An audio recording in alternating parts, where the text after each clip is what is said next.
నమస్తే madam. Yes అయితే నిన్న రోజా గారు ఒక మాట డైలాగ్ అయితే జారడం జరిగింది. జగనన్న కాళ్ళు కడిగంట మా పవన్ అన్న నెత్తి మీద నీళ్లు చల్లుకోవాలంట.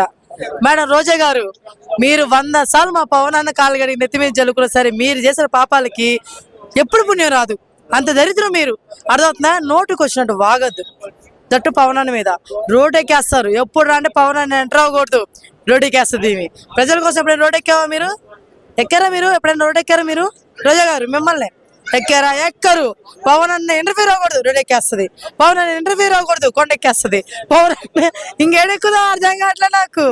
ఎందుకు మా పవన్ అన్న అంత ఇష్టమా మీకు? రోజా గారు ఇష్టమైతే అదే చెప్పొచ్చు కదా. మీ పవన్ కళ్యాణ్ గారు అంటే నాకు ఇష్టం, మీ పవన్ అన్న పట్టించుకోవడానికి చెప్పొచ్చు కదా. అందుకని ఇవన్నీ ఎందుకు రోడ్ల మీద ఎక్కడాలు? సో ప్లీజ్, నేను అసలు రాజకీయాల గురించి మాట్లాడాను, బట్ మీరు రోజు రోజుకి చాలా మంది రియాక్ట్ అవ్వట్లేదని చెప్పి నోటుకు వచ్చినట్టు వాగుతున్నారు. అలా వాగకూడదని నేను ఒక అభిమానిగా కోరుకుంటున్నాను. పవన్ కళ్యాణ్ గారి అభిమాని అంటే కాదమ్మా, అంత పెద్ద డిప్యూటీ సీఎం ని అంత మాట అనడం కరెక్టే అంటారా? అందుకే కదండి మంచి సాలిడ్ రిప్లై ఇచ్చాం కదా. ఇంకేం కావాలి మనకి? ఎట్లా అంటారండి చెప్పండి.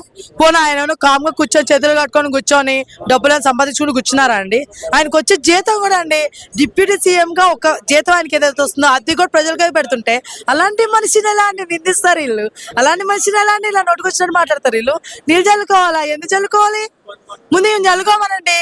జగనన్న కాళ్ళు మీద నీళ్ళు పోసి ఆమె చల్లుకోమని కొంచెం బుద్ధి వచ్చి జ్ఞానం వచ్చింది. సగం పనులు జగనన్న తీసేదా ఇల్లే. కొడాలి నాని కూడా కొడాలి నాని కూడా ఇన్ని రోజులు ప్రెస్ మీట్ పెట్టకుండా ఇప్పుడు ప్రెస్ మీట్ పెట్టి విమర్శిస్తున్నాడు. సో దానికి ఏమంటారు? వస్తారండి, వస్తా ఉంటారు. వీళ్ళకి ఏంటంటే వీళ్ళకి ఫేమ్ తగ్గిపోయింది, వీళ్ళ గురించి ఎవరు మాట్లాడుకోవట్లేదు అన్న వాళ్ళందరూ కుప్పలు బయటకు వచ్చేస్తున్నారు. ఒక సిచ్యువేషన్ దొరికింది కదా అని చెప్పి. ఇలాంటి వాళ్ళందరూ మీరు ఎవరు పట్టించుకోవద్దండి. వీళ్ళందరూ పాసింగ్ లోడ్స్ అంటే వాళ్ళు వస్తుంటారు వెళ్ళిపోతూ ఉంటారు. వీళ్ళందరూ మీరు పట్టించుకొని దాన్ని పెద్ద ఇష్యూ చేయొద్దు. అంటే జనసేన పార్టీలో ఎమ్మెల్యే ఇలా చేయడము పార్టీకి ఏమన్నా ఇబ్బంది, క్రేజ్ తగ్గుద్దా? బియ్యంలో రాళ్ళు వస్తుంటాయి, రాళ్ళని ఇసిరేసి పడేస్తాం కానీ బియ్యాన్ని ఇసిరేసి పడేంగా. అర్థమవుతుందా?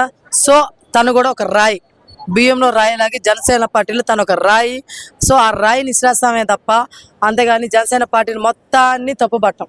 అంటే కళ్యాణ్ గారు ప్రజల కోసం కష్టపడుతుంటే వీళ్ళు ఇలా చేయడం వల్ల ఆయన మనసుకు బాధ కలుగుతుంటది కదా.